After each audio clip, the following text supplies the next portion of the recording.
ॐ पूर्णमदः पूर्णमिदं पूर्णात् पूर्णमुदच्यते पूर्णस्य पूर्णमादाय पूर्णमेवावशिष्यते। ॐ शान्ति शान्ति शान्तिः। ॐ गुरुर्ब्रह्मा गुरुर्विष्णुर्गुरुर्देवो महेश्वरः गुरुः साक्षात् परं ब्रह्म तस्मै श्रीगुरवे नमः। नारायणं पद्मभवं वसिष्ठं शक्तिं च तत्पुत्रपराशरं च व्यासं सुखं गौडपदं महान्तं गोविन्दयोगीन्द्रमथास्य शिष्यं श्रीशङ्कराचार्यमतास्य पद्मपादं च हस्तामलकं च शिष्यं तं त्रोटकं वार्तिककारमन्यानस्मद्गुरून् सन्ततमानतोऽस्मि। श्रुतिस्मृतिपुराणानाम् आलयं करुणालयं नमामि भगवत्पादं शङ्करं लोकशङ्करं शङ्करं शङ्कराचार्यं केशवं बादरायणं सूत्रभाष्यकृतौ वन्दे भगवन्तौ पुनः पुनः। ईश्वरो गुरुरात्मेति मूर्तिभेदविभागिने व्योमवद्व्याप्तदेहाय दक्षिणामूर्तये नमः। ॐ सदाशिवसमारम्भां शङ्कराचार्यमध्यमाम् अस्मदाचार्यपर्यन्तां वन्दे गुरुपरम्पराम्। ॐ यो ब्रह्माणं विदधाति पूर्वं यो वै वेदांश्च प्रहिणोति तस्मै तं हदेवमात्मबुद्धिप्रकाशं मुमुक्षुर्वै शरणमहं प्रपद्ये। ॐ शान्ति शान्ति शान्तिः। ॐ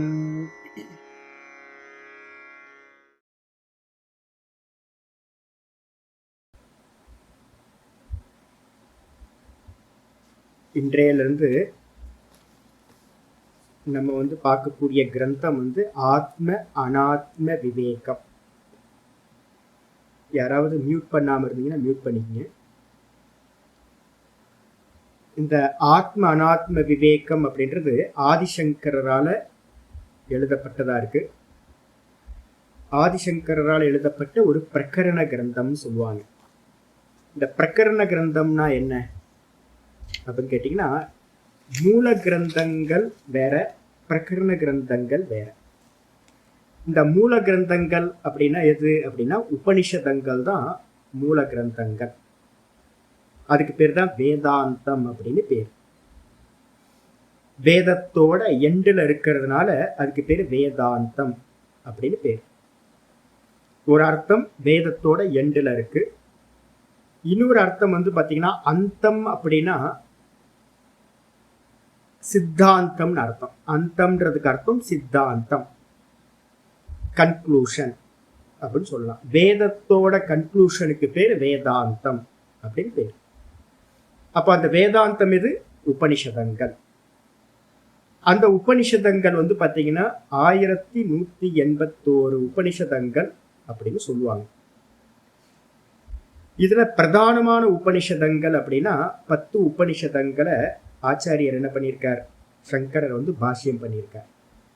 ஈஷ கேன கட பிரஷ்ன முண்டக மாண்டுக்கிய தைத்திரிய ஐத்திரேய சாந்தோக்கிய பிருகதாரண்யக அப்படின்னு 10 உபனிஷதங்கள்.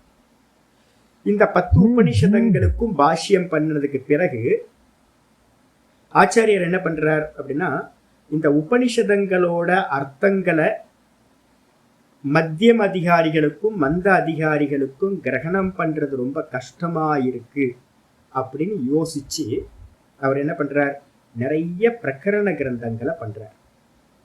பிரகரண கிரந்தம்னா என்ன அப்படின்னு கேட்டீங்கன்னா, இப்ப உபனிஷத்துல எப்படி இருக்கும் அப்படின்னா ஆர்டரா இருக்காது. எதுவுமே பெரும்பாலான உபனிஷதங்கள் ஆர்டர்ல இருக்காது. ஆர்டர்னா என்னது, A to Z ஸ்டெப் ஸ்டெப்பா இருக்குமா அப்படின்னா இருக்காது.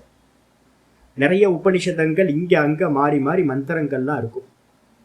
அப்ப அந்த மந்திரங்களை நம்ம மந்த புத்தியினால கிரகணம் பண்ண முடியாது அப்படின்னு சங்கரர் என்ன பண்ணியிருக்கார், நிறைய கிரந்தங்களை பண்ணியிருக்கார். அந்த அந்த பிரகரண கிரந்தத்துக்கு லட்சணம் பாத்தீங்கன்னா சாஸ்திரங்கள்ல ஒன்று சொல்லுவாங்க.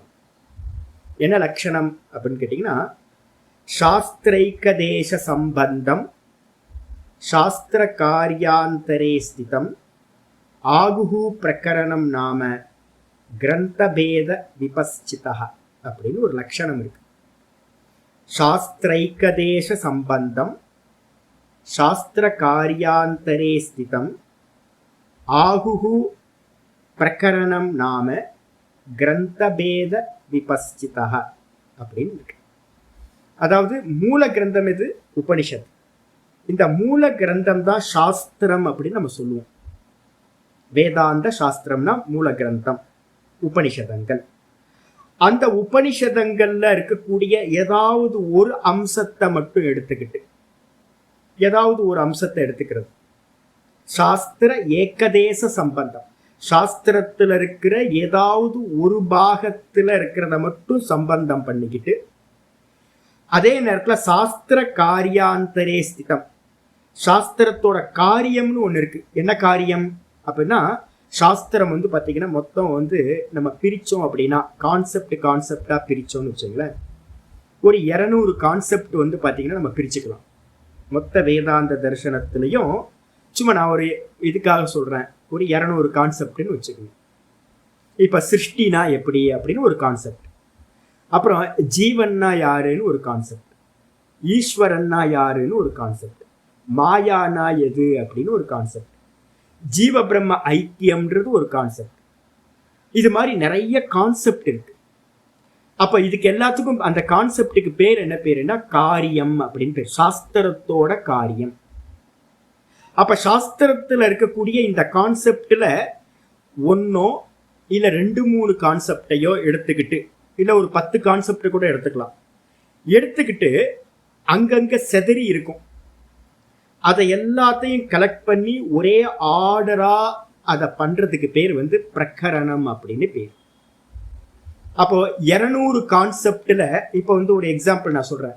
ஜீவன் முக்தி விவேகம் அப்படின்னு ஒரு கிரந்தம் இருக்கு, வித்யாரண்ய சுவாமிகள் பண்ணது. அவர் என்ன பண்ணிருக்காரு அப்படின்னா, அந்த ஜீவன் முக்தின்னு சொல்லக்கூடிய ஃபைனல் கான்செப்ட் அதை மட்டும் எடுத்துக்கிட்டு என்ன பண்ணியிருக்கார், ஒரு கிரந்தத்தை பண்ணியிருக்கார். இப்ப ஆச்சாரியர் என்ன பண்ணியிருக்கார் அப்படின்னா, நம்ம இதுக்கு முன்னாடி தத்துவ போதத்தை பார்த்தோம். இந்த தத்துவ போதத்துல என்ன பண்ணியிருக்கார் ஆச்சாரியார், வேதாந்தத்தில் இருக்கிற மொத்த கான்செப்டையும் அதுல இருக்கக்கூடிய டெர்மினாலஜியை மட்டும், பரிபாஷைகளை மட்டும் எடுத்து என்ன பண்ணியிருக்கார், ஆர்டரா நமக்கு பாத்தீங்கன்னா பிகினர்ஸ்க்கு சொல்லியிருக்கார். அப்போ ஏதாவது ஒரு கான்செப்டை எடுத்துக்கணும், கான்செப்டை எடுத்துக்கிட்டு அது பாத்தீங்கன்னா சாஸ்திரத்தை மீறாம இருக்கணும். நான் ஏன் இஷ்டப்படி எதையாவது எழுதலாமானா எழுதக்கூடாது. உபனிஷதங்கள்ல என்ன சொல்லப்பட்டிருக்கோ, உபனிஷதங்களோட தாத்பரியம் என்னவோ அதை மீறாம மந்த அதிகாரிகளுக்கு புரியற மாதிரி எல்லாத்தையும் எடிட் பண்ணி கலெக்ட் பண்ணி ஒரு ஆர்டரா சொல்லக்கூடிய கிரந்தத்துக்கு பேரு பிரகரண கிரந்தம் அப்படின்னு பேரு. இதுதான் இங்க சொல்லியிருக்கு. சாஸ்திர ஏகதேச சம்பந்தம், ஏதாவது ஒரு கான்செப்டோட சம்பந்தம் வச்சுக்கிட்டு, சாஸ்திர காரியாந்தரை சிதம் 200 கான்செப்ட்ல கொஞ்சம் கான்செப்டை மட்டும் எடுத்துக்கிட்டு அதுல இருக்கக்கூடிய விஷயங்களை சொல்லக்கூடியதா. அப்ப ஆச்சாரியார் தன்னோட இஷ்டப்படி சொல்ல முடியாது, உபனிஷதங்கள்ல என்ன இருக்கோ அதை தான் சொல்ல முடியும்.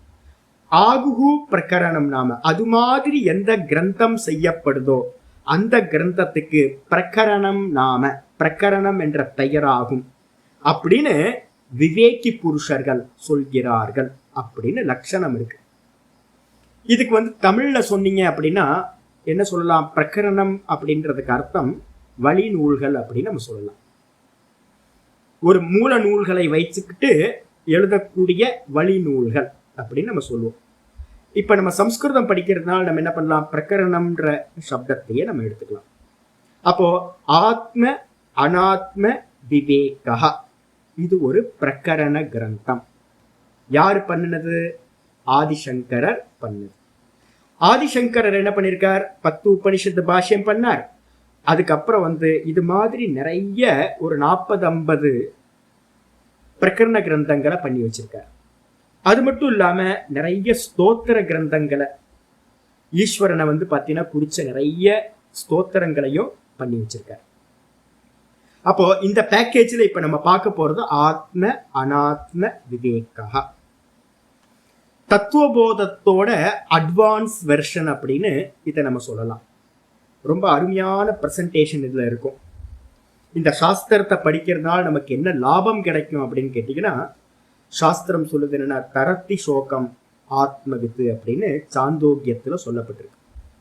தரத்தி சோகம் ஆத்மவித்து, ஆத்மாவை அறிந்தவன் சம்சார சோகத்திலிருந்து விடுபடுகின்றான் அப்படின்றது சொல்லப்பட்டிருக்கு.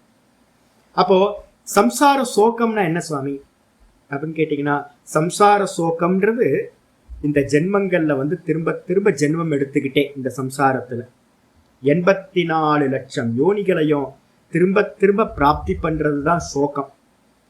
சுகம் துக்கம் சுகம் துக்கம் சுகம் துக்கம்னு மாறி மாறி மாறி நம்ம வந்து பாத்தீங்கன்னா பிராப்தி பண்ணிக்கிட்டே இருக்கிறோம். அப்போ இந்த துக்கத்திலிருந்து, சம்சார துக்கத்திலிருந்து நிவர்த்தி ஆகிறதுக்காக நம்ம என்ன பண்ண போறோம்? ஞானமானது தேவைப்படுது. ஆத்ம ஞானம். ஆத்மவித்து சோகம் தரதி, ஆத்மாவை அறிந்தவன் சம்சார சோகத்தை கடந்து செல்கின்றான் அப்படின்றது. அந்த ஒரே ஒரு இதை வச்சுக்கிட்டு தான் நிறைய கிரந்தங்களை ஆச்சாரியர்கள் பண்றாங்க. எதுக்காக? சம்சார சோகத்தை தாண்டி போறதுக்காக. இதுல வந்து பாத்தீங்கன்னா, சாஸ்திரம் படிக்கிறதுக்கு முன்னாடி கைவல்ய நவநீதம்னு ஒரு தமிழ்ல ஒரு அருமையான டெக்ஸ்ட் ஒன்று இருக்கு. இந்த கைவல்ய நவநீதத்துல வந்து பாத்தீங்க அப்படின்னா, ஒரு அருமையான சிஷ்யன் வந்து பாத்தீங்கன்னா ஒரு கேள்வி கேட்கிறான். குருட்ட வந்து சிஷ்யன் வரான்.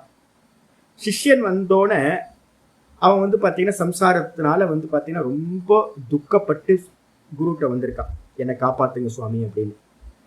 குரு சொல்றாரு, என்ன சொல்றாருன்னா, தன்னை நீ அறிந்தாயாகில் உனக்கொரு கேடும் இல்லை அப்படின்னு ஒரு அருமையான வார்த்தையை சொல்ற.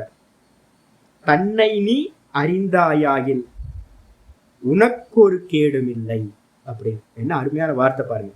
நீ உன்னை தெரிஞ்சுக்கிட்ட அப்படின்னா உனக்கு எந்த ஒரு கேடும் உண்டாகாது அப்படின்னு. அப்படியே தரத்தி சோகம் ஆத்மவித்து சாந்தோக்கிய உபனிஷதத்தோட மந்திரத்தை அப்படியே டிரான்ஸ்லேஷன் பண்ணிருக்கு. உன்னை தன்னை நீ அறிந்தாயாகில், தன்னை என்ன அர்த்தம்? தான், தன்னை அறிகிறது. தன்னை அறிந்தால் தனக்கு ஒரு கேடும் இல்லை, எந்த ஒரு கேடும் இல்லை அப்படின்னு குரு சொல்றார். குரு சொன்ன மாத்திரத்துல வந்து பாத்தீங்கன்னா சிஷ்யன் கேட்கிறான், அருமையான வார்த்தை கேட்கிறான். தன்னைத்தான் அறியாமாந்தர் தரணியில் ஒருவர் உண்டோ அப்படின்னு ஒரு அருமையான வார்த்தை கேட்கிறான். சிஷ்யன் கேட்கிறான், தன்னை தெரியாதவன் இந்த லோக்கத்துல எவனாவது இருக்கானா சுவாமி அப்படி. பாருங்க என்ன அருமையான வார்த்தை. அப்போ நம்ம வந்து பாத்தீங்கன்னா நம்மள தெரியாம இருக்கமா அப்படின்னு கேட்டீங்கன்னா, இங்க இருக்கக்கூடிய சகல ஜீவராசியும் தன்னைத்தான் தெரிந்தே இருக்கின்றது. தன்னை தெரியாதவங்க யாருமே இல்லை. ஆனா எப்படி தெரிஞ்சிருக்கோம் அப்படின்னா, நம்ம வந்து நம்ம இந்த தேகங்களோடு சேர்ந்து சேர்ந்து நம்மளை தெரிஞ்சு வச்சிருக்கோம். நான் பரமஹம்சானந்தா, நான் சந்நியாசி, நான் இந்த ஸ்தூல தேகம், நான் இந்த மனசு புத்தி அகங்காரம் அப்படின்னு என்னுடைய ஸ்தூல தேகத்தையும் சூக்ஷ்ம தேகத்தையும் நான் அப்படின்னு நினைச்சுக்கிட்டு இருக்கு. அப்போ இது அறிவா அப்படின்னு கேட்டீங்கன்னா, இது அறிவு அல்ல, இது அஞ்ஞானம். தன்னை அறியாம தனக்கு வேறானதை நம்ம அறிஞ்சு வச்சிருக்கிறதுனால தான் இந்த சம்சாரமானது உண்டாயிருக்கு அப்படின்னு சாஸ்திரம் சொல்லுது. அப்போ தன்னை பிரிச்சு தனக்கு அந்நியமானதையும் பிரிச்சு அறியறதுக்கு பேர் தான் என்ன பேரு அப்படின்னா ஆத்ம அனாத்ம விவேகா. எங்கெல்லாம் சம்ஸ்கிருதத்துல ஆத்ம சப்தம் பயன்படுதோ அந்த எல்லா இடத்துலையும் ஆத்மா ஆத்மான்றதுக்கு நம்ம என்ன பண்ணணும்? சம்ஸ்கிருதம் படிச்சவங்களா இருந்தாங்கன்னா, இப்ப யாருமே சம்ஸ்கிருதம் வந்து நம்ம பேசுறதா இல்லை, விவகாரத்துல இல்லை. இப்ப நம்ம என்ன பண்ணிட்டு இருக்கோம்? கிரந்த அபியாசத்துல மட்டும் சம்ஸ்கிருதத்தை வச்சிருக்கோம். அப்போ நம்ம பேசுறதெல்லாம் என்ன பேசிட்டு இருக்கோம்? நம்ம தமிழ் பேசுறோம், மலையாளம் பேசுறோம், ஒவ்வொருத்தரும் அவங்கவுங்க லாங்குவேஜை பேசிட்டு இருக்கோம். அப்போ எல்லா இடத்துலையும் அந்த சம்ஸ்கிருதத்துல சொல்லக்கூடிய அந்த ஆத்ம சப்தத்துக்கு என்ன பண்ணணும்? அவங்கவுங்க லாங்குவேஜ்ல போடும்போது தான் தான் தான், நான் நான் நான் அப்படின்னு அர்த்தம் பண்ணிக்கணும். நீங்க எப்பவுமே ஆத்மா ஆத்மான்னு சொல்லிட்டீங்க அப்படின்னா அது என்னவா இருக்கு அப்படின்னா வேற எதையோ சொல்லுது. ஆத்மான வேற ஏதோ ஒரு சப்ஜெக்ட் போல இருக்கு அப்படின்னு நம்ம என்ன பண்ண போறோம், தப்பா நினைச்சிருவோம். நிறைய கிரந்தாபியாசங்கள் நடக்கிற இடத்துல இது மாதிரி ஆயிடுது. நான் எதையோ சயின்ஸோ பிசிக்ஸோ கெமிஸ்ட்ரியோ ஏதோ படிக்கிற மாதிரி நான் என்ன பண்றேன், இந்த ஆத்மாவை பத்தி படிக்க போறேன் அப்படின்னு நம்ம நினைச்சுக்கிறோம். அப்போ எந்த இடத்துலலாம் ஆத்ம சப்தம் வருதோ இமீடியட்டா நம்ம என்ன பண்ணணும், நான் அப்படின்னு அர்த்தம் எடுக்கணும். ஆத்மாவுக்கு டைரக்டான மீனிங் நான். இந்த நானுக்கு அந்நியமா இருக்கிறது என்னது, அனாத்மா. ஆத்மாக்கு ஆப்போசிட் வந்து பாத்தீங்கன்னா ஒரு நஞ்சு சமாசம்னு சொல்லுவோம், நெகட்டிவ். நெகட்டிவ் போட்டீங்க அப்படின்னா அனாத்மான்ற சப்தம் வந்துடும். அனாத்மா எது அப்படின்னு கேட்டீங்கன்னா எனக்கு அந்நியமா எதெல்லாம் இருக்கோ அதெல்லாம் அனாத்மா அப்படின்னு பேர். எனக்கு அந்நியமா எதெல்லாம் இருக்கு அப்படின்னு கேட்டீங்கன்னா அதை தான் இந்த கிரந்தத்துல நம்ம என்ன பண்ண போறோம், எதெல்லாம் ஆத்மா எதெல்லாம் அனாத்மா அப்படின்னு பிரிச்சு பிரிச்சு பிரிச்சு விவேகம் பண்ண போறோம். ஒருவேளை வந்து பாத்தீங்கன்னா இந்த விவேகம் இல்லை அப்படின்னா என்ன ஆகும் சுவாமி அப்படின்னு கேட்டீங்கன்னா, கைவிரை நவநீதத்துல ஒரு அருமையான இந்த இப்ப நான் படிச்சதுக்கு மேல ஒரு பாட்டு ஒண்ணு இருக்கு. தன்னை மறந்தவன் பிறந்திறந்து, ரொம்ப அருமையான வார்த்தை பாருங்க. யாரு வந்து பாத்தீங்கன்னா தன்னை அறியாம மறந்து போயிட்டானோ, தன்னை மறந்தவன் பிறந்திறந்து தீராத சுழற்காற்றுற்ற செத்தை போல். ரொம்ப அருமையான வார்த்தை.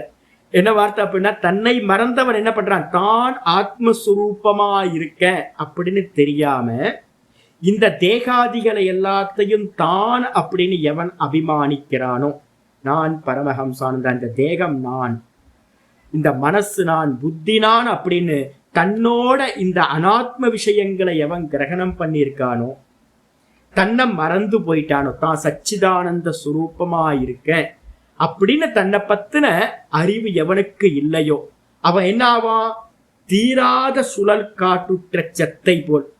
ஒரு சைக்ளோன் வருதுன்னு வச்சுங்களேன், ஒரு அதிகமான ஒரு காத்து வருது. காத்து வந்தா என்ன ஆகும் அப்படின்னு கேட்டீங்கன்னா, காஞ்சி போன செத்தை எல்லாம் குப்பையெல்லாம் இருக்கு ரோட்ல, ஒரு பேப்பர் அது இதெல்லாம் கிடக்குதுன்னு வச்சுங்க, இதெல்லாம் என்ன ஆகும், அந்த காத்துல அப்படியே பறந்து போகும். அதே மாதிரி தன்னை அறியாதவன் என்ன ஆகிறான் அப்படின்னு கேட்டீங்கன்னா, தீராத சுழல் காற்றுற்ற செத்தை போல் சுற்றி சுற்றி.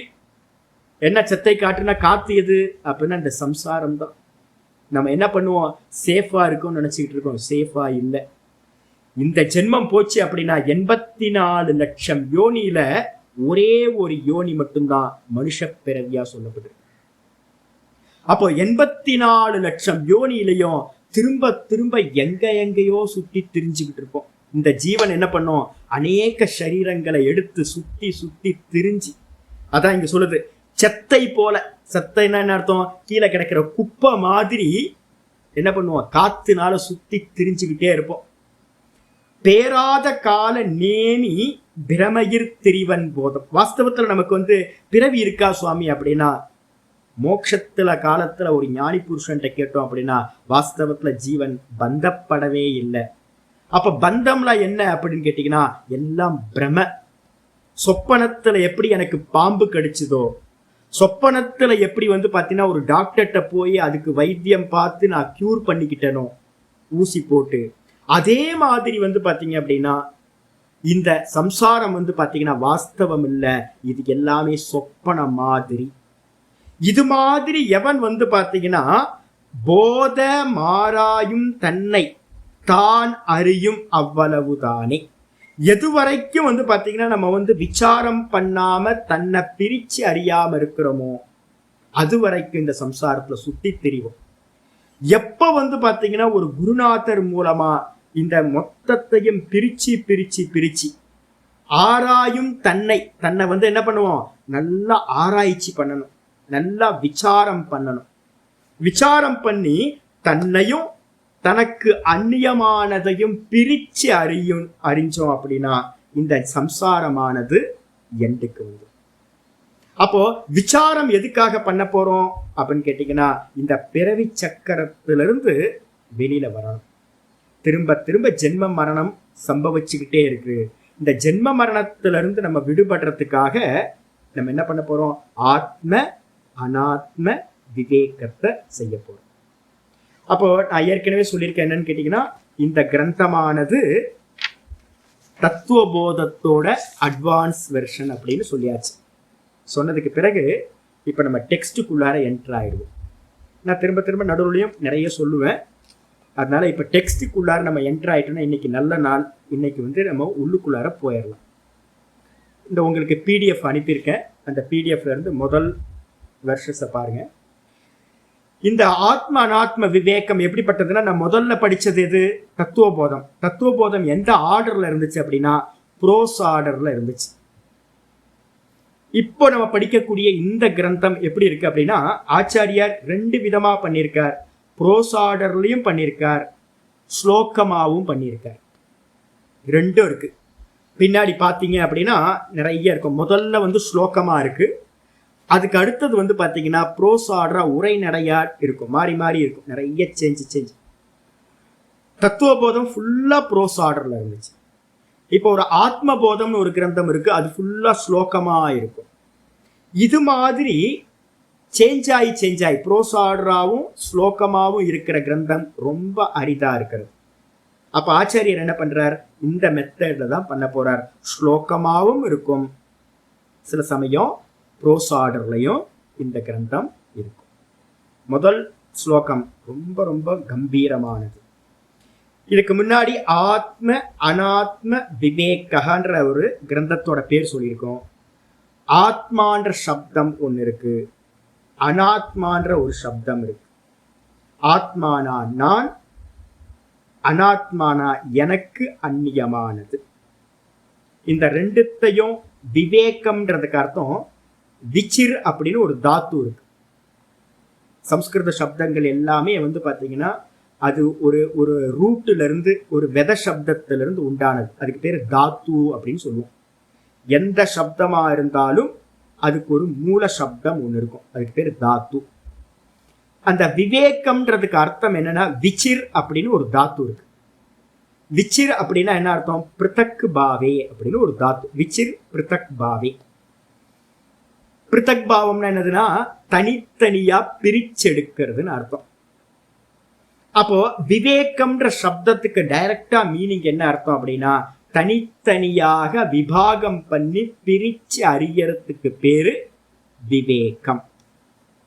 எதை பிரிக்க போறோம்? ஆத்ம அனாத்ம விவேக. ஆத்மாவையும் ஆத்மாவுக்கு அந்நியமா இருக்கக்கூடிய அனாத்ம விஷயங்களையும் பிரிச்சு தனித்தனியா பிரிச்சறிகிற இந்த கிரந்தத்துக்கு பேர் ஆத்ம அனாத்ம விவேகான்னு பேர். ஆச்சுங்களா? முதல் ஸ்லோகத்துக்கு வந்துருங்க. திருஷ்யம் சர்வமனாத்மா ஸ்யாத், திருஷ்யம் சர்வமனாத்மா ஸ்யாத், திருகேவாத்மா விவேகினஹ, திருகேவாத்மா விவேகினஹ, திருஷ்யம் சர்வமனாத்மா ஸ்யாத், திருகேவாத்மா விவேகினஹ, திருஷ்யம் சர்வமனாத்மா ஸ்யாத், திருகேவாத்மா விவேகினஹ. ஆத்மானாத்ம விவேகோயம், ஆத்மானாத்ம விவேகோயம் கதிதோ கிரந்தகோட்டிபிஹி, கதிதோ கிரந்தகோட்டிபிஹி. திருஷ்யம் சர்வமனாத்மா ஸ்யாத், திருகேவாத்மா விவேகினஹ. ஆத்மானாத்ம விவேகோயம் கதிதோ கிரந்தகோட்டிபிஹி. இந்த ஸ்லோகம் சொல்றதுக்கு முன்னாடி எப்பவுமே சம்பிரதாயத்துல என்ன இருக்கு அப்படின்னு கேட்டீங்கன்னா மங்களாச்சரணம்னு ஒண்ணு பண்ணுவோம். நம்ம இதுல வந்து தத்துவபோதத்துல வந்து என்ன பார்த்துருக்கோம் அப்படின்னு கேட்டீங்கன்னா வாசுதேவேந்திர யோகீந்திரம் அப்படின்னு ஒரு மங்களாச்சரணம் பார்த்தோம். எல்லா கிரந்தங்களிலையும் வந்து பார்த்தீங்கன்னா மங்களாச்சரணம் இருக்கணுமா அப்படின்னு கேட்டிங்கன்னா ரொம்ப அரிதா வந்து பார்த்தீங்கன்னா மங்களாச்சரணம் எழுதாம சில ஆச்சாரியர்கள் சில இடங்கள்ல பண்ணியிருக்காங்க. ரொம்ப அரிதா இருக்கும், பெரியவங்க பண்ணுவாங்க அது மாதிரி. அப்ப இங்க ஆச்சாரியர் என்ன பண்றாரு அப்படின்னு கேட்டீங்கன்னா, டைரக்டா வந்து பாத்தீங்கன்னா மங்களாச்சரணம் எதுவுமே பண்ணாம கிரந்தத்துக்குள்ளார பிரவேசம் பண்ணியிருக்கார். ஏன் பண்றார் அப்படின்னு கேட்டீங்கன்னா, இப்ப நம்ம பண்ண போறது என்ன விசாரம் அப்படின்னா ஆத்ம அனாத்ம விசாரம். ஆச்சாரியர் என்ன சிந்தனை பண்ணியிருக்காருன்னா, ஆத்ம விசாரமே மங்களம் தான். ஆத்ம விசாரத்துக்கு அந்நியமா நம்ம எதை பண்ணினாலும் அதெல்லாம் அமங்கலம். அப்போ ஆத்ம விசாரத்துக்கு ஒரு மங்களாச்சரணம் பண்ணணும்னு அவசியம் இல்லை அப்படின்னு அவர் என்ன பண்ணியிருக்கார், நேரடியா இந்த கிரந்தத்துக்குள்ளாரே பிரவேசம் பண்ணியிருக்கார். இது ஒரு காரணமா வச்சுக்கோங்க. ஆத்மா மட்டும்தான் மங்களம், ஆத்மா கண்ணியம் எல்லாமே அமங்கலம். அப்போ ஆச்சாரியர் என்ன பண்றாருன்னு கேட்டீங்கன்னா, எடுத்தோன்னு ஆரம்பிக்கிறார், திருஷ்யம் சர்வம் அனாத்மாசியாத். திருஷ்யம்ன்றதுக்கு அர்த்தம் என்ன அர்த்தம் அப்படின்னு கேட்டீங்கன்னா, நான் பார்க்கக்கூடிய அனைத்தும், சர்வம், சர்வம்னா அனைத்தும். திருஷ்யம்னா என்னது அப்படின்னா பார்க்கக்கூடியது. திருஷ்யம், பேயம், ரம்யம், கம்யம் எல்லாமே எம் எம் எம் எம்னு முடியும். எத்து பிரத்யம்னு ஒரு பிரத்யம் இருக்கு. அதுக்கு என்ன அர்த்தம்னா யோக்கியதார்த்தம் அப்படின்னு பேர். ரம்யம்னா என்ன அர்த்தம், ரம்மிக்க யோக்கியமானது ரம்யம். பேயம்னா என்ன அர்த்தம், குடிக்க யோக்கியமானது பேயம். கம்யம்னா என்ன அர்த்தம், செல்வதற்கு யோக்கியமானது கம்யம், அடைவதற்கு யோக்கியமானது கம்யம். அதே மாதிரி திருஷ்யம்னா என்ன அர்த்தம் அப்படின்னா பார்ப்பதற்கு யோக்கியமானது திருஷ்யம் அப்படின்னு அர்த்தம். எதெல்லாம் பார்க்கிறதுக்கு யோக்கியமானது, என் கண்ணு, காது, மூக்கு, வாய் எல்லா சென்ஸ் ஆர்கன்ஸுக்கும் எது விஷயங்களா இருக்கோ அது எல்லாமே திருஷ்யம் அப்படின்னு வந்துடும். வெறும் பார்க்கிறது அப்படின்னா என்ன அர்த்தம், வெறும் கண்களை மட்டும் எடுக்காதீங்க. பார்த்தல்ன்றதுக்கு அர்த்தம் ஒரு சங்கேதமா சொல்லப்பட்டிருக்கு, அறிதல் அப்படின்னு அர்த்தம். என்னுடைய சென்ஸ் ஆர்கன்ஸ் மூலமா நான் எதையெல்லாம் அறிகின்றேனோ அது எல்லாமே திருஷ்யம் அப்படின்னு பேர். திருஷ்யம் பார்ப்பதற்கு அறிவதற்கு யோக்கியமானது. எதெல்லாம் நம்ம ஜாகிரத லோகத்துல எதெல்லாம் பார்க்கிறோமோ, சொப்பன லோகத்துல எதையெல்லாம் பார்க்கிறோமோ, அதே மாதிரி சுஷுப்தியில வந்து பாத்தீங்கன்னா ஒன்றையும் அறியவில்லைன்னு எதையெல்லாம் நான் சொல்றனோ. அப்போ 3 அறிவு இருக்கு நமக்கு, ஜாகிரத, சொப்பன, சுஷுப்தி. ஜாகிரதத்துல நம்ம அறிகிறோம், நல்லா ஸ்தூலமா விஷயங்கள் அறிகிறோம். என்னுடைய தேகத்தை அறியற, என்னுடைய புத்தியை அறியற, என்னுடைய மனசை அறியறேன். நான் என் மனசு வந்து பாத்தீங்கன்னா நேத்தெல்லாம் ரொம்ப பிரசன்னமா இருந்துச்சு, இன்னைக்கு வந்து பாத்தீங்கன்னா மனசு ரொம்ப சஞ்சலமா இருக்குன்னு நம்ம சொல்றோம். அப்ப என்ன அர்த்தம், நான் என்னோட மனசை நான் பார்க்கிறேன். என் புத்தி ரொம்ப ஷார்ப்பா இருந்துச்சு முன்னாடி, இப்போ வந்து புத்தி வந்து ரொம்ப மந்தமா போச்சு அப்படின்னு நம்ம சொல்றோம். அப்ப என்னுடைய புத்தியை நான் அறிகிறேன். அதே மாதிரி எனக்கு ரொம்ப முன்னாடி அகங்காரியா இருந்த, எல்லா விஷயத்திலும் எனக்கு அகங்காரம் இருந்துச்சு, இப்ப அகங்காரம் கொஞ்சம் மந்தமாயிருக்கு அப்படின்னு நான் சொல்றேன். அப்ப என்னுடைய அகங்காரத்தை நான் பார்க்கிறேன். நேத்து நான் சொன்னேன், என்னோட சிஷ்யர்கிட்ட சொன்னேன், எனக்கு கண்ணை வந்து செக் பண்ணணும் ஜி, கொஞ்சம் பார்வை வந்து கம்மியா இருக்கு, எழுத்தெல்லாம் கொஞ்சம் பெருசா தெரியுது, சின்னதா தெரியுது, சரியா படிக்க முடியல அப்படின்னு. அப்ப என்ன அர்த்தம், என்னுடைய சென்ஸ் ஆர்கன்ஸா இருக்கிற இந்த கண்களை நான் அறிகிறேன். ஸ்மெல் இருக்கு, ஸ்மெல் இல்லைன்னு எனக்கு தெரியுது. காது கேட்குது, காது சரியா கேட்கலன்னு எனக்கு தெரியுது. ஸ்பர்ஷம் வந்து பாத்தீங்கன்னா இப்ப என்னோட சுகர் இருக்கிறதுனால, சுகர்னால என்ன ஆயிருக்கு அப்படின்னா சின்னதா ஏதாவது ஒரு ஸ்பர்ஷம் பட்டாலும் அவ்வளோ சென்சிட்டிவா என்னோட ஸ்கின் வந்து ஆயிடுச்சு. நைட்ல தூங்கிட்டு இருக்கும்போது லைட்டா ஒரு சின்ன எறும்போல ஏதோ ஒன்று வந்தா கூட இம்மீடியட்டா எனக்கு வந்து பாத்தீங்கன்னா பெருசா பாடி வந்து ஷேக் ஆயிடுது. என்ன காரணம் அப்படின்னா இந்த ஸ்கின் வந்து எனக்கு அவ்வளோ சென்சிட்டிவ் ஆயிருக்கு. அப்போ அந்த ஸ்பர்ஷ இந்திரியத்தை நான் அறியறேன், தோலை நான் அறியறேன். அப்போ இந்த தேகத்தில் இருக்கக்கூடிய சர்வ விஷயங்களையும் நான் அறிகின்றேன். அப்போ நான் எதையெல்லாம் அறிகின்றேனோ, இந்த தேகத்திலிருந்து அகங்காரம், புத்தி, மனசு, இந்த சென்ஸ் ஆர்கன்ஸ், அதே மாதிரி இந்த தேகம், இதுக்கப்புறம் இந்த தேகத்திலிருந்து வெளியில இருக்கிற விஷயங்கள், இந்திரியத்தினால அறியக்கூடிய விஷயங்களா இருக்கிறது. இந்த மொத்த ஜெகத்துன்னு எடுத்துங்க, மொத்த லோக்கமும் என்ன ஆயிடுச்சு, இந்த அகங்காரத்திலிருந்து இந்த லோக்கம் வரைக்கும் எல்லாமே திருஷ்யம் அப்படின்னு வந்துடும். திருஷ்யம் சர்வம், சர்வம்னு ஒரு வார்த்தை போட்டாச்சு. சர்வம்னா என்னது? இந்த மொத்தமும் எதெல்லாம் பாத்தீங்கன்னா இருக்கோ அது எல்லாம் பாத்தீங்க அப்படின்னா திருஷ்யம் சர்வம் என்ன அப்படின்னா அனாத்மாசியாத். ரொம்ப அருமையான வார்த்தை சொல்லியிருக்கு. நான் எதையெல்லாம் பார்க்கின்றேனோ அது அனைத்தும் நான் இல்லை. அனாத்மான என்ன அர்த்தம்? ஆத்மாக்கு அந்நியமானது. ஆத்மான யாரு? நான். நான்னா யாரு? அப்ப நான் பார்க்கின்ற நான், பார்க்கப்படும் பொருட்களுக்கு அந்நியமானவன் நான். அப்ப என்ன அர்த்தம்? அனாத்மாசியாத், நான் எதையெல்லாம் பார்க்கிறனோ அது எல்லாம் நான் இல்லை. இவ்வளவுதான் சிம்பிளான. அப்ப நான் யாரு அப்படின்னு கேட்டீங்கன்னா, நான் பார்ப்பவன் மட்டும்தான் நான்.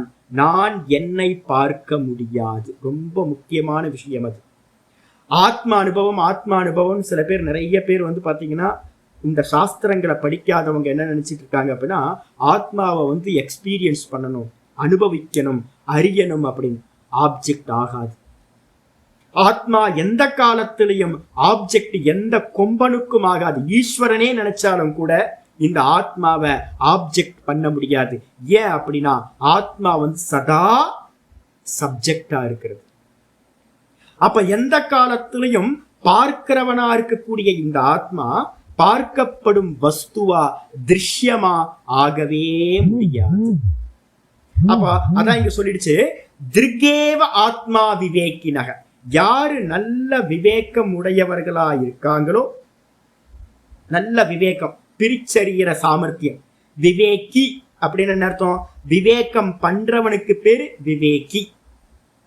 நல்லா சென்சிட்டிவா, ரொம்ப பொறுமையா இருந்து ஒவ்வொரு லேயர் லேயர் லேயரா பிரிச்சு பிரிச்சு பிரிச்சு அறியறது. அந்த சாமர்த்தியம் இருக்கக்கூடிய அந்த விவேகிகளுக்கு ஆத்மா எப்படிப்பட்டது? தான் அப்படின்னு சொல்லக்கூடிய அந்த நான் எப்படிப்பட்டது அப்படின்னா திருக்கேவ.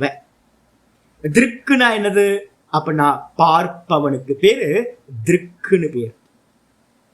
அப்ப திருக்கேவ ஆத்மா சியாத், பார்ப்பவன் தான் ஆத்மா. அப்ப பார்க்கிறவன் தான் ஆத்மா. பார்க்கப்படும் வஸ்துக்கள் எல்லாமே அனாத்மா. ரொம்ப அருமையா சொல்லியாச்சு. திருஷ்யம் சர்வம் அனாத்மா சியாத். பார்க்கப்படும் வஸ்துக்கள் அனைத்தும் அனாத்மா. பார்ப்பவன் மட்டுமே ஆத்மா. திருக்கு ஏவ, ஒரு ஏவகாரம் சொல்லியிருக்கு.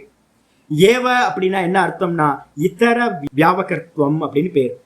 இதர வியாவர்த்தி. இதர வியாவர்த்தின்னு என்ன அர்த்தம் அப்படின்னு கேட்டீங்கன்னா, இதரன்னா அதுக்கு அந்நியமா இருக்கிறத எல்லாத்தையும் வியாவர்த்தனம் பண்றதுன்னு அர்த்தம், நீக்குதல் அர்த்தம். அப்ப என்ன அர்த்தம்? திருக்குன்னு சொல்லக்கூடிய பார்ப்பவனை மட்டும் வச்சுக்கிட்டு பார்ப்பவனுக்கு அந்நியமா இருக்கிறத எல்லாத்தையும் வியாவிருத்தி பண்ணிச்சுன்னா, வியாவர்த்தனம் பண்ணிச்சு அப்படின்னா அதுக்காக தான் ஏவக்காரம் போட்டிருக்கு. திருக்கேவ அப்படின்னு என்ன அர்த்தம்? ஆத்மான்னு சொல்லக்கூடியது வெறும் பார்ப்பவன் மட்டும்தான். அப்படி யார் சொல்றா அப்படின்னு கேட்டீங்கன்னா விவேகினக. விவேகிகளுக்கு ஆத்மா எப்பவும் பார்ப்பவனாகவே இருக்கு. அப்ப என்ன பண்ணுது சாஸ்திரம்? என்ன பண்ணுது அப்படின்னு கேட்டீங்கன்னா அடுத்த சப்தம் சொல்லுது, ஆத்ம அனாத்ம விவேகோயம்.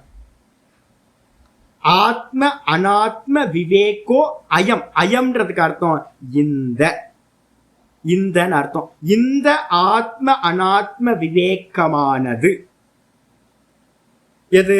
இப்ப நம்ம பார்த்தோம்ல, எதெல்லாம் பார்க்கப்படும் வஸ்துவா இருக்கோ அது எல்லாம் அனாத்மா, பார்ப்பவன் ஆத்மாவா இருக்க அப்படின்னு சொல்லக்கூடிய இந்த விவேகத்தை தான் கிரந்த கோட்டிபிகி கதிதா. நூற்றுக்கணக்கான கிரந்தங்களால, கோட்டிக்கணக்கான கிரந்தங்களால, கிரந்தம்னா என்ன அர்த்தம்? மந்திரங்கள். நிறைய நூல்கள் பாத்தீங்கன்னா பிரகரண கிரந்தமா நிறைய எழுதியிருக்கோம். அது இல்லாம வேதத்துல பாத்தீங்கன்னா 1181 உபனிஷதங்கள் இருக்கு. அதுல எத்தனை மந்திரங்கள் இருக்கு அப்படின்னு கேட்டீங்கன்னா நிறைய மந்திரங்கள் இருக்கு. அது இல்லாம புராணம், இதிகாசம் அப்படின்னு ஏகப்பட்ட கிரந்தம். நீங்க யோக வாசிஷ்டம்லாம் எடுத்துக்கிட்டீங்கன்னா திரும்ப திரும்ப திரும்ப இந்த விஷயம்தான் பேசிக்கிட்டே இருக்கும். ஏகப்பட்ட கிரந்தம். அப்ப 18 புராணங்களா இருக்கட்டும், இதிகாசமா இருக்கட்டும், எல்லாத்தோட தாற்பயம் என்ன அப்படின்னு கேட்டீங்கன்னா, இந்த ஆத்ம அனாத்ம விஷயத்தை பிரிச்சறியக்கூடிய விவேகம்தான் இந்த கோட்டிக்கணக்கான கிரந்தங்கள்னால சொல்லப்பட்டதாக இருக்கிறது. அப்போ மொத்தமா நினைச்சுங்க, நம்மளோட சனாதன தர்மத்தில் இருக்கக்கூடிய சாஸ்திரங்களோட தாற்பயம் என்ன அப்படின்னா, ஆத்மாவையும் அனாத்மாவையும் பிரிச்சு தெரியக்கூடிய அந்த விவேகம்தான் மூலம் அப்படின்னு இந்த மந்திரம் சொல்லியிருக்கு. இதை நம்ம என்ன பண்ண போறோம்னு கேட்டீங்கன்னா, இதுதான் பாத்தீங்கன்னா ஆச்சாரியார் இதை பிரதிஜ்ஞா வாக்கியம் சொல்லுவோம். பிரதிஜ்ஞா வாக்கியம்னா என்ன அர்த்தம்? இந்த கிரந்தம் என்ன செய்ய போகுது அப்படின்னு அவர் என்ன பண்றார்? முதல்ல பிரமாணம் சொல்லிடுறார். நான் இந்த விஷயத்தை தான் சொல்ல போறேன், அனைத்து சாஸ்திரங்களும் இதைதான் சொல்கின்றன அப்படின்னு. அப்போ இத சொல்றதுனால என்ன பண்ண போறார்? இந்த கிரந்தத்துல ஆச்சாரியார் பண்ண போறது இந்த ஆத்ம அனாத்ம விவேகத்தை தான் பண்ண போறார் அப்படின்னு நிச்சயம் பண்ணிட்டார். சொன்னதுக்கு பிறகு முதல் இது டெக்ஸ்ட் உள்ள ஆரம்பிக்கும். என்னன்னு பார்ப்போம். ஆத்மானாத்ம விவேகः கத்யதே, ஆத்மானாத்ம விவேகः கத்யதே, ஆத்மானாத்ம விவேகः கத்யதே. இந்த முதல்ல சப்தத்தில் என்ன இருக்கு? ஆத்மா அனாத்ம விவேகோயம் கதிதோ கிரந்த கோட்டிபிகின்னு சொல்லியாச்சு. கோட்டிக்கணக்கான கிரந்தங்களாலும் ஆத்ம அனாத்ம விவேகமானது சொல்லப்படுகின்றது. இப்ப ஆச்சாரியார் எடுக்கிறார், நானும் கூட என்ன பண்ண போறேன்? அந்த ஆத்ம அனாத்ம விவேகத்தை தான் சொல்ல போறேன்.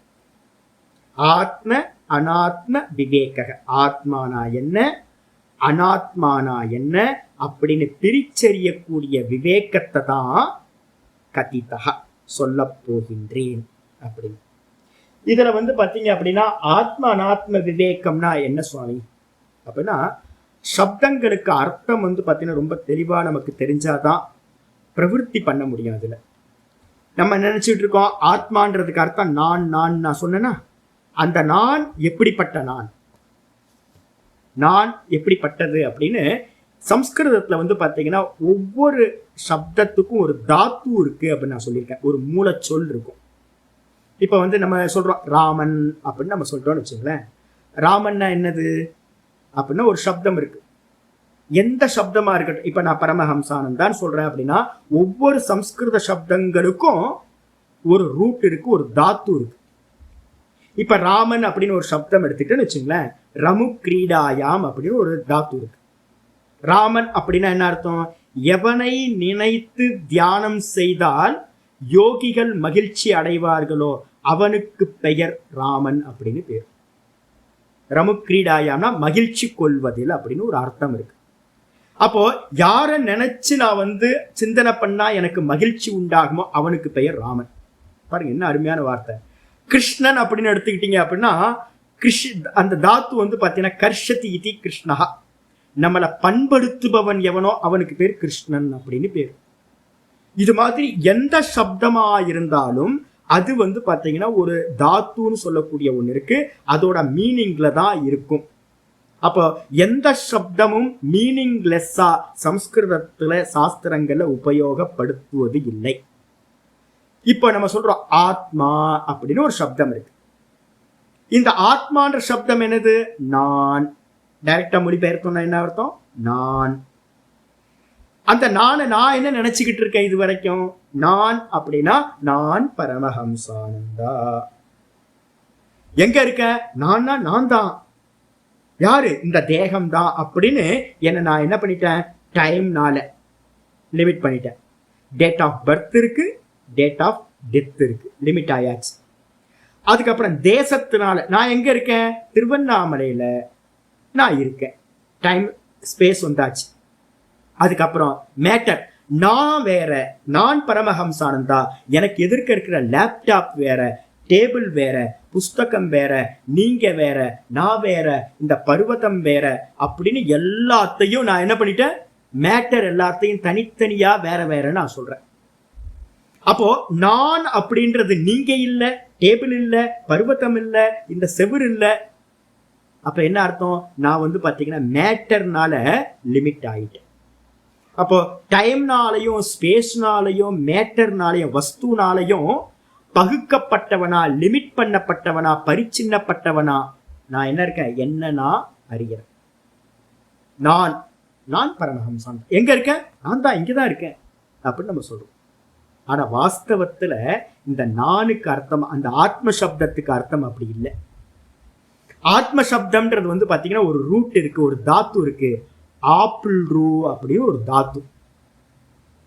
நான் சொன்னல ரமு கிரீடாயாம்ன்ற சப்தத்துல தாத்துல இருந்து ராமஹா, கிருஷ்ணன்ற தாத்துல இருந்து கர்ஷனி, விவேகனின்ற தாத்துல இருந்து கிருஷ்ணஹா. அதே மாதிரி ஆத்மான்ற சப்தம் எதுல இருந்துனா ஆப்பிள் ரூ அப்படின்னு ஒரு தாத்து. அதுக்கு அர்த்தம் என்னன்னா வியாப்தவ் அப்படின்னு அர்த்தம். ஆப்பிள் ரூ வியாப்தவ். வியாப்தவ்னா என்ன அர்த்தம் அப்படின்னு கேட்டீங்கன்னா வியாபிச்சு இருப்பதில் அப்படின்னு அர்த்தம். வியாபிச்சு இருக்கிறதுனா எது, எனக்கு என்ன தெரியும் வியாபிச்சு இருக்கிற வஸ்து அப்படின்னு கேட்டீங்கன்னா இந்த ஆகாசம், இங்க நம்ம பார்க்கக்கூடிய ஆகாசம் எப்படிப்பட்டதா இருக்கு அப்படின்னா சர்வத்தையும் வியாபிச்சிருக்கு. அப்போ ஆகாசம் எப்படி சர்வத்தையும் வியாபிச்சிருக்கோ அதே மாதிரி வியாபிச்சிருக்கிற தத்துவத்துக்கு பேரு ஆத்மா அப்படின்னு பேரு. இப்ப கேள்வி வருது, சாமி நான் எப்படி சாமி எல்லாத்தையும் வியாபிச்சிருக்கேன், நான் டைம் ஸ்பேஸ் பவுண்ட் ஆயிருக்கேன், நான் அப்படின்றது இந்த தேகத்துக்குள்ளாரதான் நான் இருக்கேன், நான் எப்படி ஆகாசம் மாதிரி வியாபிச்சிருக்க முடியும் சர்வத்தையும் அப்படின்னு கேள்வி வருது. ஆனா சப்தம் வந்து பாத்தீங்கன்னா ஆத்மான்ற சப்தத்துக்கு அர்த்தம் ஆகாசத்தையும் வியாபித்திருப்பது எதுவோ அதுக்கு பேர் தான் ஆத்மா. இப்ப எனக்கு புரியல சார், அதுக்காக தான் இந்த கிரந்தத்தை நம்ம வாசிக்கிறோம். இப்ப எனக்கு என்ன தெரியுது அப்படின்னா என்னுடைய அனுபவம், நான் இந்த தேகம்ன்ற அனுபவம் தான் எனக்கு இருக்கு. நான் மனசு புத்தி அகங்காரம்லாம் எங்க இருக்கு, இந்த தேகத்துக்குள்ளார இருக்கு. இந்த சென்ஸ் ஆர்கன்ஸ் எங்க இருக்கு, இந்த தேகத்துக்குள்ளார இருக்கு. இந்த தேகம் எங்க இருக்கு, திருவண்ணாமலையில இருக்கு. அப்ப என்ன ஆயிடுச்சு, எல்லாம் இந்த தேகத்தை டிபெண்ட் பண்ணி தான் நான். இந்த தேகம் உண்டாச்சு, நான் பிறந்தேன், இந்த தேகம் போச்சு, நான் போயிட்டேன். இப்ப ஆகாசம் வந்து பாத்தீங்கன்னா சர்வ வியாபகமா இருக்கு. ஆகாசமா இருக்கு, அதுக்கு பிறப்பும் இல்லை இறப்பும் இல்லை. நம்ம பாக்குறோம் அது என்னைக்கும் டெத் ஆன மாதிரி நமக்கு தெரியல.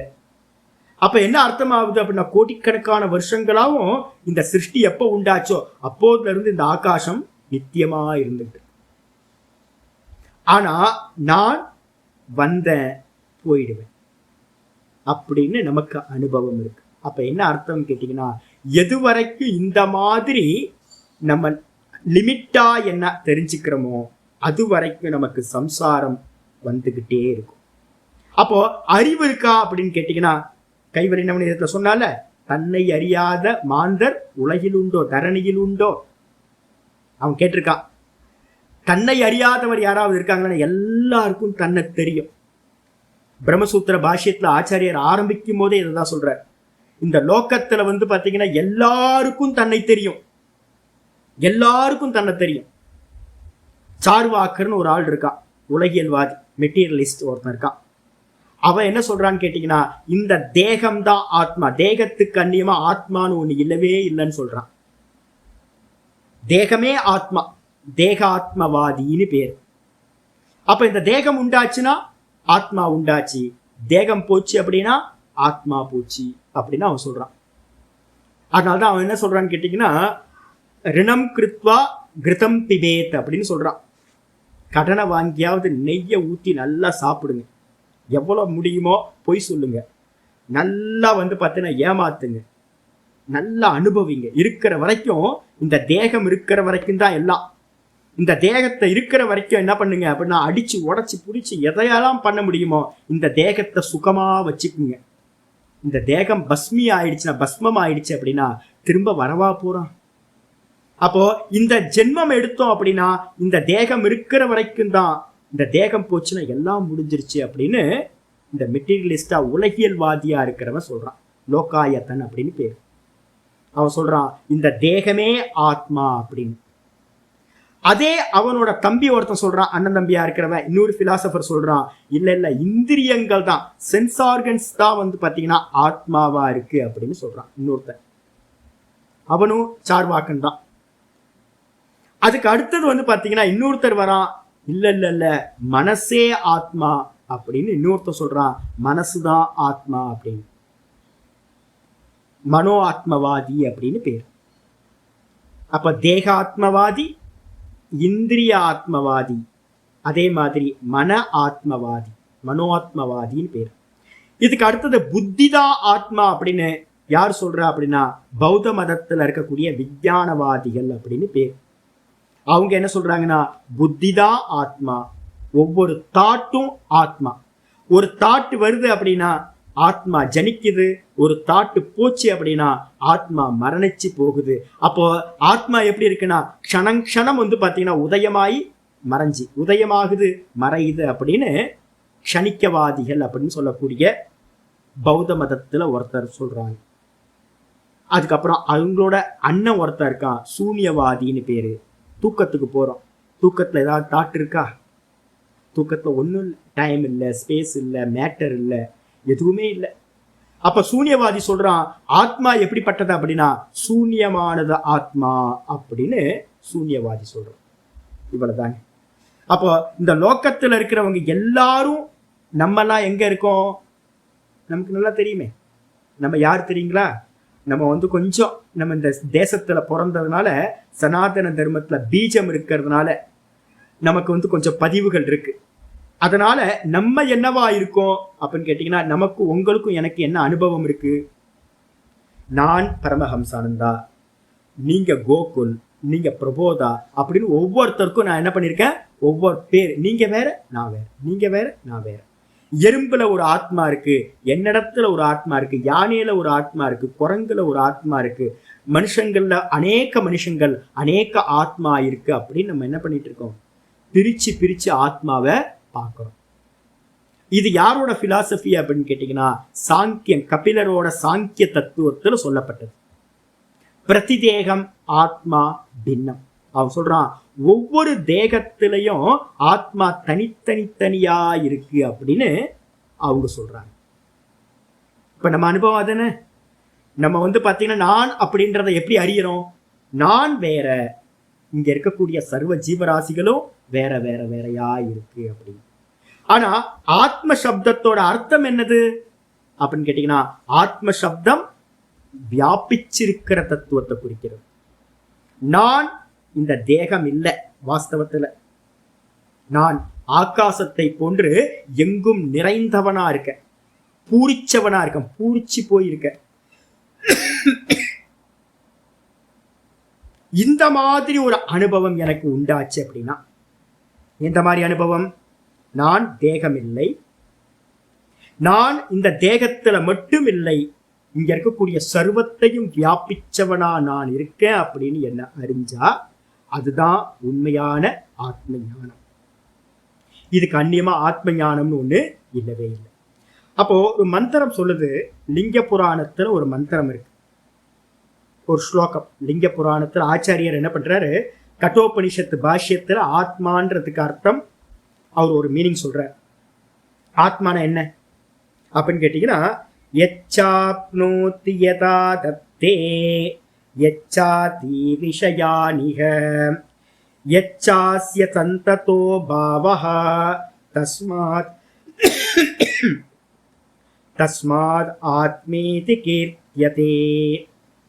லிங்க புராணத்துல 1:70-96 ஸ்லோகம் இது.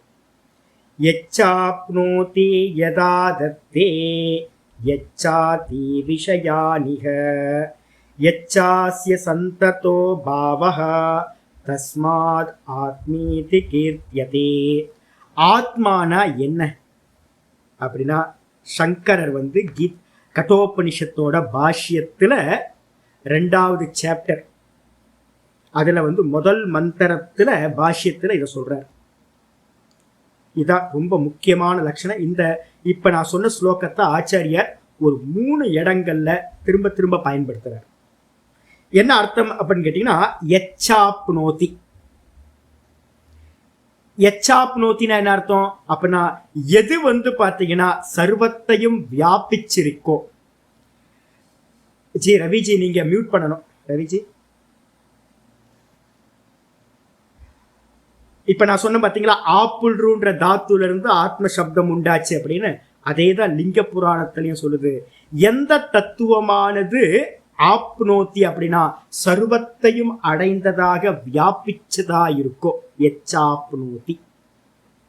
அது மட்டும் இல்ல, எல்லாத்தையும் வியாபிச்சது. அப்ப நமக்கு அனுபவம் நம்மளை தெரிஞ்சிருக்குமா இல்லையா? ஃபர்ஸ்ட் இதுலயே அவுட் ஆயிட்டோம். நம்மளை நம்ம தெரிஞ்சுக்கல இன்னும். எனக்கு தெரியும், அது தெரியும், இது தெரியும். ஃபர்ஸ்ட் நம்மளை நம்ம தெரிஞ்சுக்காம இருக்கும். நம்மளை வியாபிச்சவனா தெரியல, நம்மளை லிமிட் பண்ணவனா நம்மளை தெரிஞ்சிருக்கும். அதுக்கு அடுத்த லட்சணம் சொல்லுது, யதாதத்தே. எத்து ஆதத்தே, யதாதத்தே 2வது லட்சணம் என்னன்னு கேட்டீங்கன்னா, எந்த தத்துவமானது அனைத்தையும் கிரகணம் செய்கிறதோ, அனைத்தையும் அறிகின்றதோ. எது அனைத்தையும் அறிகின்றதோ, அனைத்தையும்னா என்னது? ஜாகிரதத்திலையும் சொப்பனத்திலையும் சுசுப்தியிலையும் 3 அவஸ்தைகளையும். நேத்து நான் கத்திரிக்காய் சாம்பார் சாப்பிட்டேன். நேத்து தூக்கத்துல பாத்தீங்க அப்படின்னா ஒரு நல்ல கோயிலுக்கு போனேன், நல்ல தரிசனம் பண்ண சிவனை. அதுக்கு அடுத்தது நல்ல டீப் ஸ்லீப்ல நல்ல ஆனந்தமா தூங்கினேன். அதுக்கப்புறம் காலையில வேக்கப் ஆகிட்டு என்னுடைய அனுஷ்டானத்தை நான் பண்ணிட்டு இப்போ உங்கள்கிட்ட பாடம் எடுத்துக்கிட்டு இருக்கேன். அப்ப இந்த 3த்துலையும் நான் என்ன பண்ணியிருக்கேன்? ஜாகிரத அவஸ்தையையும் நான் அறிந்தேன், என்னுடைய சொப்பன அவஸ்தையையும் நான் அறிந்தேன், தூக்கத்திலையும் நான் நன்றாக தூங்கினேன் அப்படின்னா அந்த தூக்கத்தையும் நான் அறிந்தேன். இந்த 3த்தையும் அறிந்தவன் யாரோ, எவன் சர்வத்தையும் அறிகின்றானோ அந்த தத்துவத்துக்கு பேர் தான் ஆத்மானு பேர். அப்ப முதல் லட்சணம் ஆத்மான்றதுக்கு அர்த்தம் சர்வத்தையும் வியாபிச்சது ஒண்ணு. 2வது ஆத்மான்றதுக்கு அர்த்தம் சர்வத்தையும் அறிவது 2வது. அதுக்கப்புறம் இப்ப கேள்வி வரும், சர்வத்தையும் நான் அறியறேன்னா இந்த தேகத்துல இருக்கிறது மட்டும்தானே சுவாமி நான் அறியறேன். அப்ப நான் முதல் லட்சணம் என்ன சொன்னோம்? எல்லாத்தையும் வியாபிச்சதுன்னு சொன்னோமா? அப்ப எல்லாத்தையும் வியாபிச்சதுன்னா எதிர்க்க இருக்கக்கூடிய உங்களையும் என்னையும் எறும்பு கொசு இங்க இருக்கக்கூடிய நாய் பேய் எல்லாத்தையும் வியாபிச்சது. அப்ப இந்த ஆத்ம தத்துவம் எப்படி அப்படின்னா ஒரு தேகத்துல மட்டும் இல்ல, எல்லா தேகத்திலையும் இருப்பது அந்த ஆத்ம தத்துவம். அப்போ எனக்கு இந்த தேகத்தில் நடக்கிறது எல்லாத்தையும் அந்த ஆத்ம தத்துவம் அறிகின்றது. அதே மாதிரி ஒவ்வொரு தேகங்கள்ல இருந்துகிட்டு அந்த ஆத்ம தத்துவம் எல்லாத்தையும் அறியுது.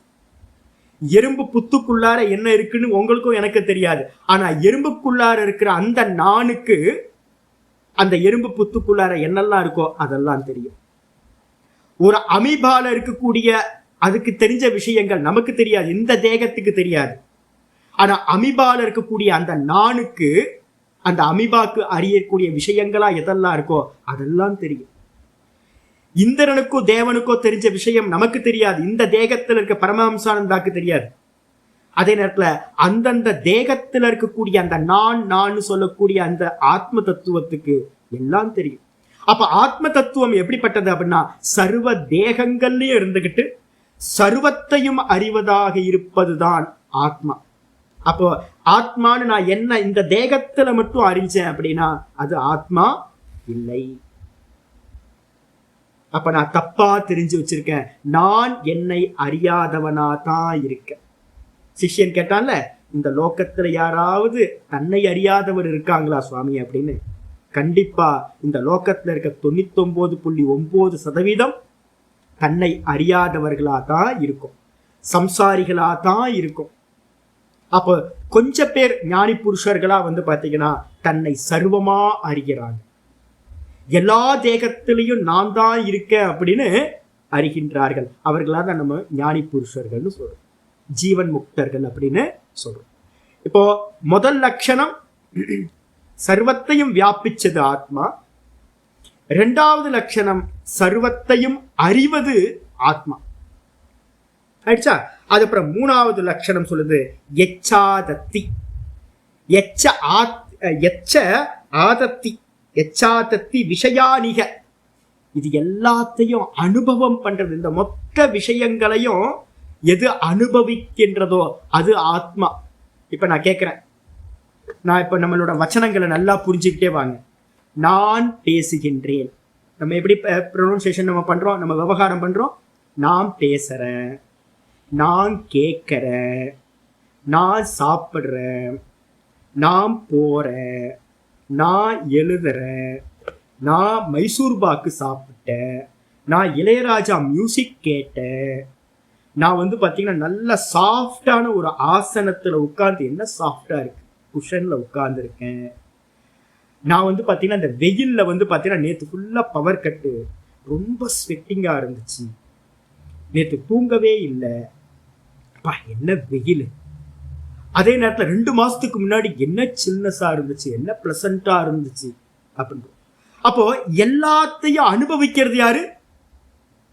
நான் சாப்பிட்றேன், ஆஹா என்ன மியூசிக், அருமையான மியூசிக், நான் என்ஜாய் பண்றேன்.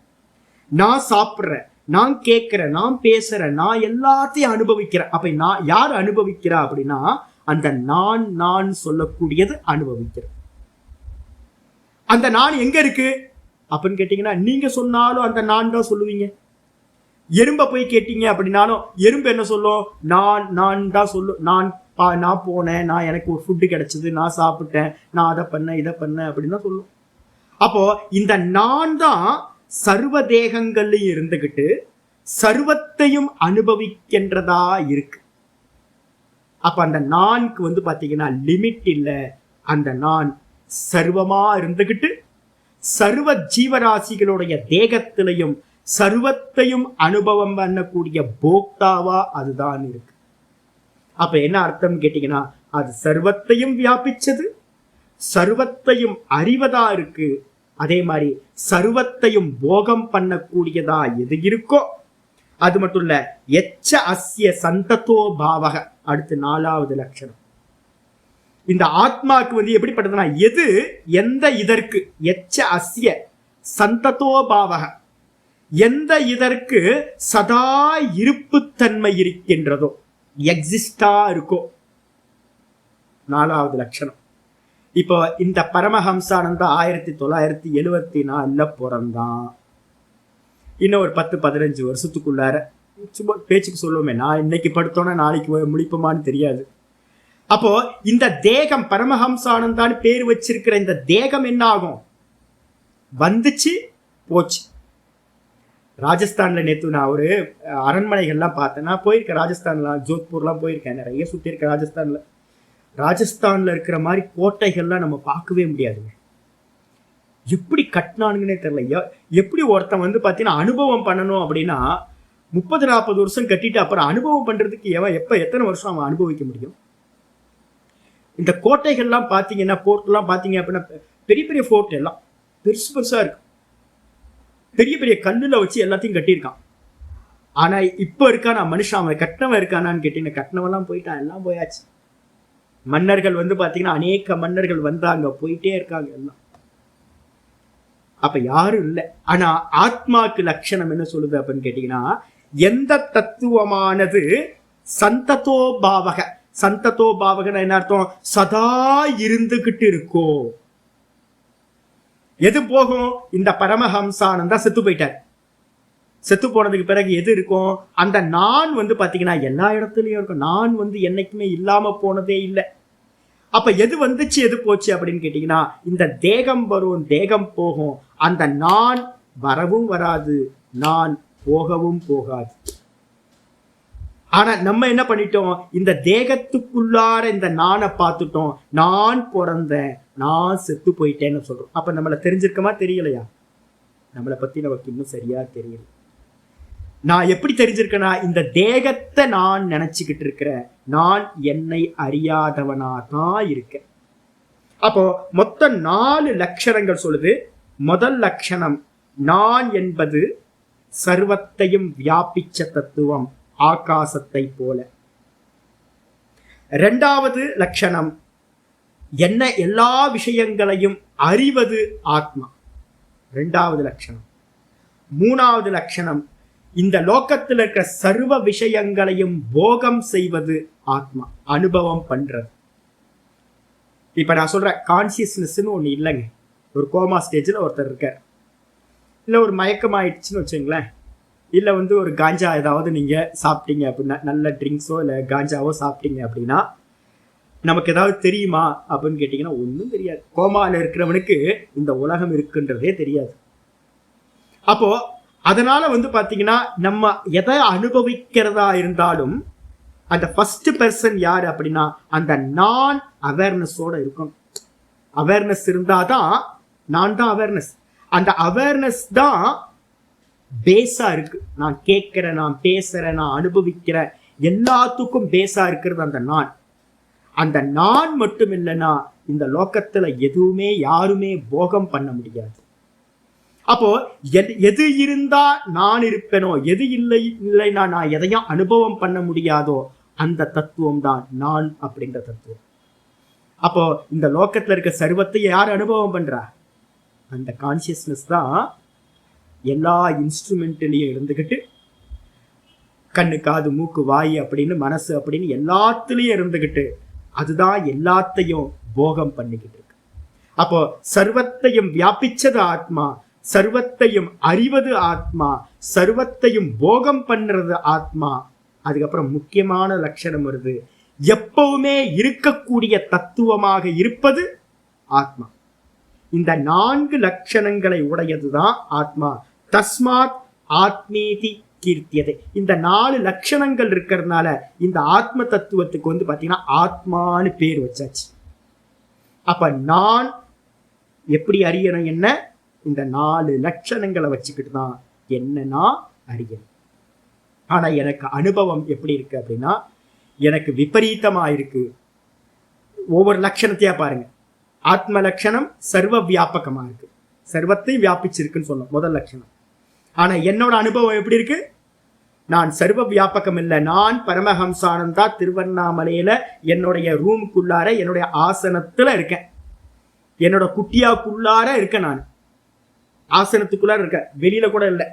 அப்ப வந்துருச்சா வியாபக தத்துவம் இல்லை, நான் லிமிட் ஆயிட்டேன், நான் ஸ்பேஸ் லெவல்ல லிமிட் ஆயிட்டேன். அதுக்கப்புறம் எச்சாதத்தை எல்லாத்தையும் அறியறது. நான் எப்படி சொல்றேன்? ஐயோ சாமி நான் மூர்க்க சாமி, எனக்கு ஒன்றும் தெரியாது, எனக்கு அறிவே இல்லை சாமி அப்படின்றோம். அப்போ எனக்கு இந்த தேகத்திலேயே இருக்கிறேன், இந்த தேகத்துல இருக்கிற விஷயமே எனக்கு சரியா தெரியாது, எதுவுமே தெரியாது எனக்கு. அப்படிதான் நம்மளோட அனுபவம். ஆனா ஆத்மாவை பத்தி சொல்லும் போது என்ன சொல்றோம்? சர்வத்தையும் அறிவது ஆத்மா.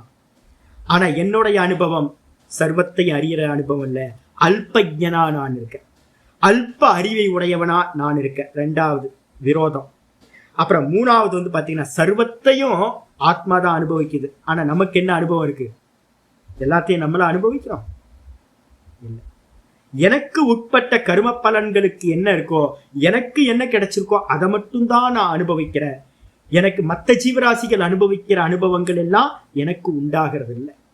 அப்ப என்னுடைய அனுபவமும் நான் இதை எல்லாத்தையும் அனுபவிக்கல. அதுக்கு அடுத்து 4வது லட்சணம் ஆத்மாக்கு லட்சணம் எப்பவுமே இருக்கிறது. ஆனா நான் என்ன பண்ணிட்டேன்? டேட் ஆஃப் பர்த் இருக்கு, டேட் ஆஃப் டெத் இருக்கு.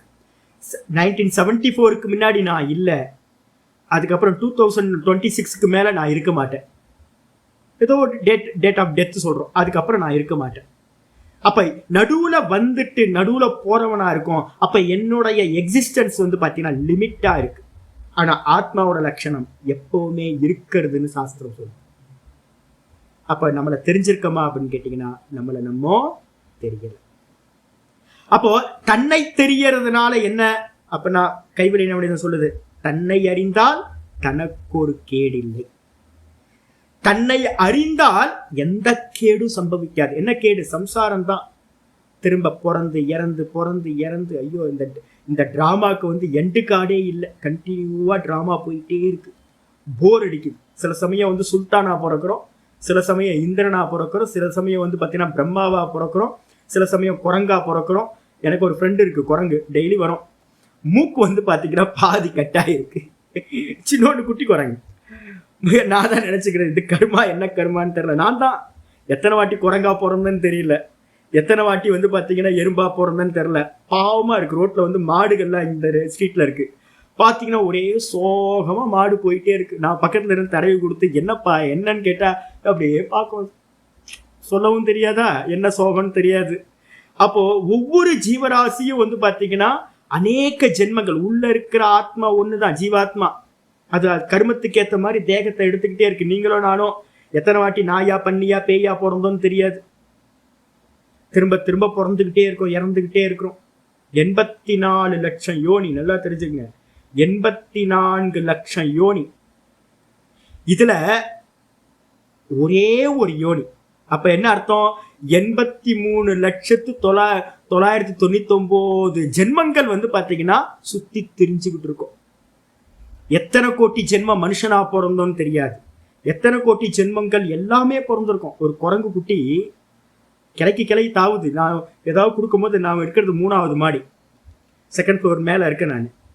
அந்த எண்டுல டிப்ல அந்த குரங்கு குட்டி என்ன பண்ணிட்டு இருக்கு, உட்கார்ந்துருக்கு, பயமே இல்லாம உட்கார்ந்துருக்கு.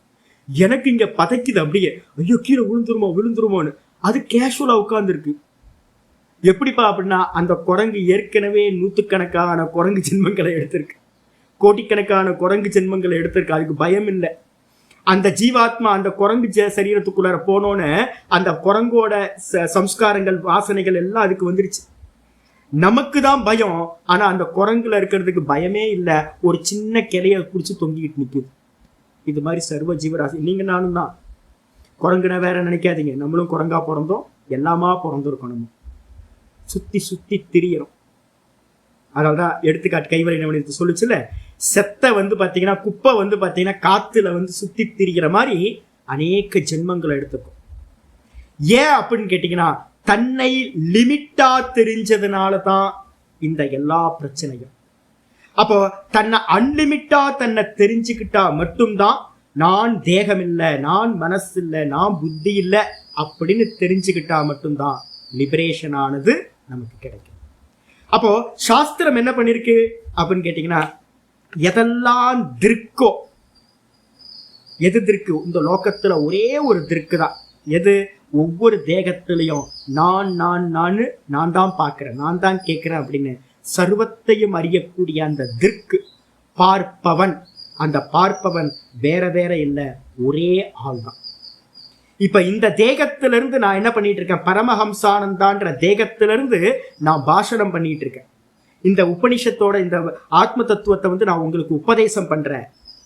அதே நான் வந்து பாத்தீங்கன்னா ஒவ்வொரு தேகத்துல இருந்துகிட்டு வேற வேற பேரா நான் தான் வந்து பாத்தீங்கன்னா அதை எல்லாத்தையும் கேட்டுக்கிட்டும் இருக்கேன். இந்த நான் வந்து பாத்தீங்கன்னா இந்த தேகத்தினால பகுக்கப்படாதவனா இருக்க, பரிச்சின்னம் பண்ணாம லிமிட் ஆகாம நான் இருக்கேன்.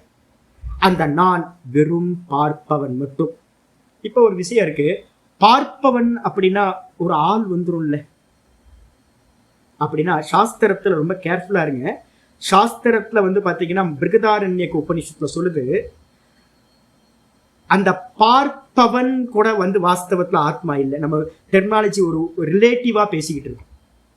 வாஸ்தவத்துல ஆத்மான்றது என்னன்னு கேட்டீங்கன்னா வெறும் பார்வை. வெறும் பார்வைக்கு பேர் தான் ஆத்மா, வெறும் சுத்த பிரகாசம். இந்த லைட் வந்து பாத்தீங்கன்னா இந்த ரூம் ஃபுல்லா வியாபிச்சிருக்கு. இந்த லைட்டோட பிரகாசம் வந்து பாத்தீங்கன்னா ஃபுல்லா இருக்கு, வியாபிச்சிருக்கு. இப்ப இந்த புக்ல இருக்கிறத எல்லாத்தையும் யார் அறியறானா, இந்த லைட் வந்து இந்த லைட் வெளிச்சம் பிரகாசம் இந்த புக்கை அறியறதா இருக்கு. அதுக்கு இறப்பு இல்லை, டெத் இல்லை, எதுவுமே இல்லை. அதே மாதிரி தான் இந்த நான் வந்து பாத்தீங்கன்னா வெறும் பிரகாசம், வெறும் சைத்தன்யம், வெறும் உணர்வா இருக்கிறது மட்டும்தான் இல்லையே. அது பார்ப்பவன் அப்படின்ற தன்மையும் அதுக்கு இல்லை. அப்போ முதல் ஸ்டெப் வந்து பாத்தீங்கன்னா எடுத்துங்க, பார்ப்பவன் அப்படின்னா ஆள் இல்லை, பார்வை மாத்திரம்தான். திருக்கேவ ஆத்மா. அந்த திருக்குக்கு வந்து பாத்தீங்கன்னா அந்நியமா இருக்கக்கூடிய சர்வமும் அனாத்ம விஷயங்கள். இந்த விஷயத்தை தான் நம்ம என்ன பண்ண போறோம், இந்த கிரந்தத்துல சொல்ல போற அப்படின்னு ஆச்சாரியார் என்ன பண்றார், பிரதிஜ்ஞா பண்ணியிருக்கார். ஆத்ம அனாத்ம விவேகா கத்தியதே. கத்தியதே அப்படின்னா சொல்லப்படுகின்றது. நம்ம இதை பத்தி ரொம்ப டீட்டெயிலா இனி விசாரம் பண்ணுவோம், நாளைக்கு வகுப்புல பார்ப்போம். ஓம் பூர்ணமதః பூர்ணமிதம் பூர்ணாத் பூர்ணமுதச்யதே பூர்ணஸ்ய பூர்ணமாதாய பூர்ணமேவாவசிஷ்யதே. ஓம் சாந்தி சாந்தி சாந்தி. ஹரிஹி ஓம். ஸ்ரீ குருப்யோ நமः. ஹரிஹி ஓம்.